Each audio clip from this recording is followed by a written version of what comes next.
Hey guys, welcome to another episode of Initial DIY Miles. Today we are doing catch cans, 2 of them, V6 engine, 1 for each side. Let's get started.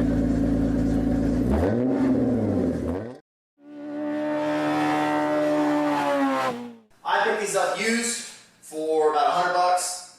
Great way to do it because new they're like, I don't know, $200. And then there's also like a 6 or 8 week wait time, and I'm too impatient for that shit. Exactly. So basically, previous owner had these brackets. I'm not too sure where he had them mounted before, but these brackets do not actually work for my situation because I have a giant turbo right there, and then I've got a few other doohickory things over here that's just not going to really work so well for what we got. So we're going to do a little bit of custom-ish stuff. Enjoy!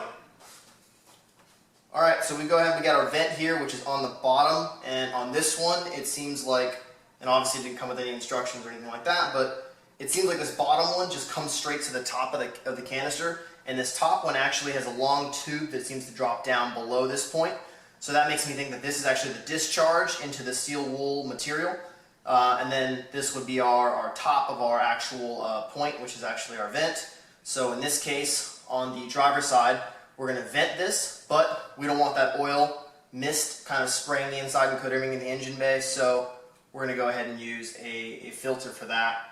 Also, there's a drain here, but basically I'm just going to lift it out and drain it outside the car because I don't want to have to deal with hoses and dripping and all that kind of crap, so don't have to worry about that. The best place that I found to mount this, especially if you're stock, it should work as well. And that's going to be right here. Now you can see this, basically I have this little bracket that comes up. Now this was from the previous owner, it came up a little higher, so I just bent it a little bit more to kind of do a little bit of a hook thing here. And that sits perfectly inside here.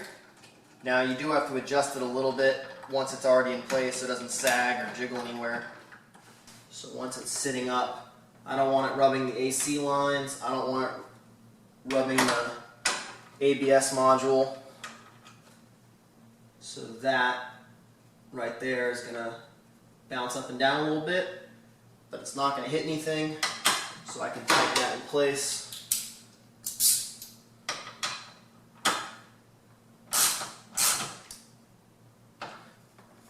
Alright, so the stock breather actually comes off of this piece here on the valve cover, and it basically runs across over and into the stock intake, or if you have an aftermarket, it runs into the aftermarket intake before the throttle body. So it gets a little bit of vacuum. Now what we've done is we actually cut that off.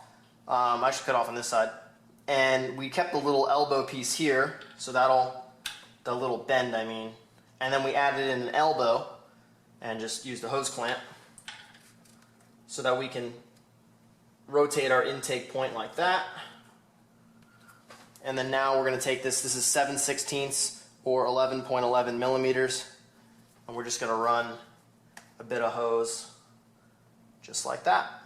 Super simple. That's probably about a foot of hose. Alright, so this side is obviously it's a little bit tighter because we have the turbo and everything else, so we really need to keep everything away. We obviously don't want our catch can sitting close. We don't want to have a fire. So what we've actually done, since now that we have our Optima battery installed, now that also reduced weight, so we lost about 14 pounds on this side of the car, and then additionally we gained a little bit more space. Now in our situation, since we're so clustered, that gives us a lot of opportunity to actually mount our catch can right in here next to the battery. Now this isn't ideal because it's a little bit above our points. However, as long as we keep it drained, it's not going to be an issue for backfilling into the intake manifold.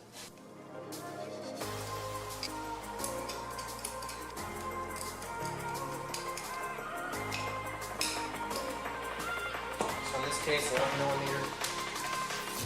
I was not ready to falling like I'm wasted.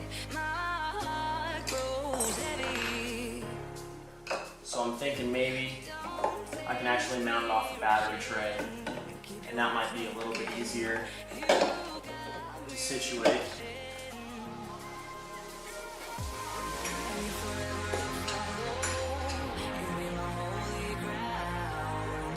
Forever I follow.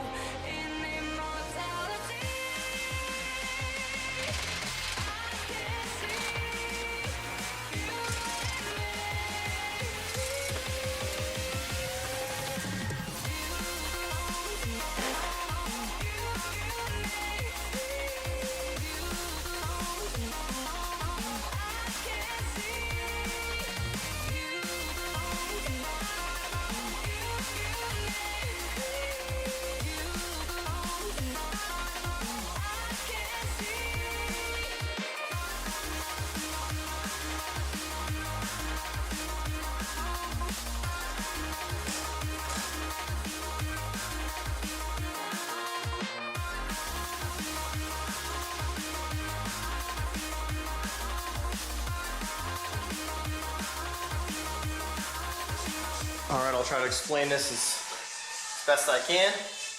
So this one right here, this is what actually circulates back from your valve cover into your complete vacuum behind the throttle body.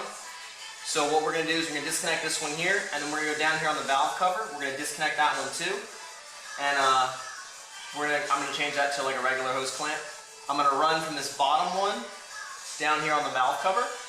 I'm going to run all the way up and connect to the top one here on my catch can, which actually has a tube that goes down. That's going to discharge into the steel wool and the mesh. As they strike that steel wool, they'll actually end up forming little droplets. Those droplets will sink down and collect at the bottom, and then we drain that. So from there, then it comes back and it comes out this vent. Now this vent's just welded open to the top of this canister, and then we're going to actually have that one come back, circulate down, and attach right here to our manifold. Now ideally, you want your catch can to actually be below everything in here, but we really don't have much of a choice considering the space that we have, and I don't want to have to run hoses all over the engine trying to get this thing lower than everything else. So the key takeaway from this is going to be make sure that it is not full. Always empty it as often as possible, and it's just a little screw here to a few hoses and it's out. So it's not that difficult. Alright, so one of the things to notice about this is that one side is bigger, one side is smaller, so that should make it pretty easy to set up the catch can. You're going to need a smaller hose. I'm going to say like 3/8 inch. Seems about right. And then we're going to have that run into our catch can. It's the top one, which is also small, so small to small, catching the drift here. And then from there, the large, whatever it was, 5/8. I think it was like, yeah, the other one.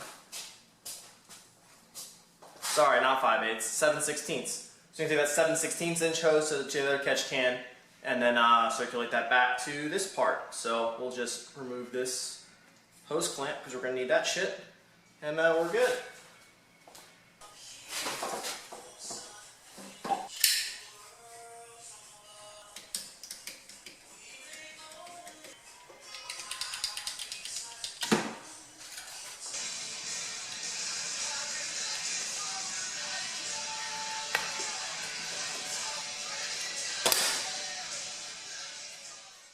Alright, so right off our valve cover we come up, we have a 90.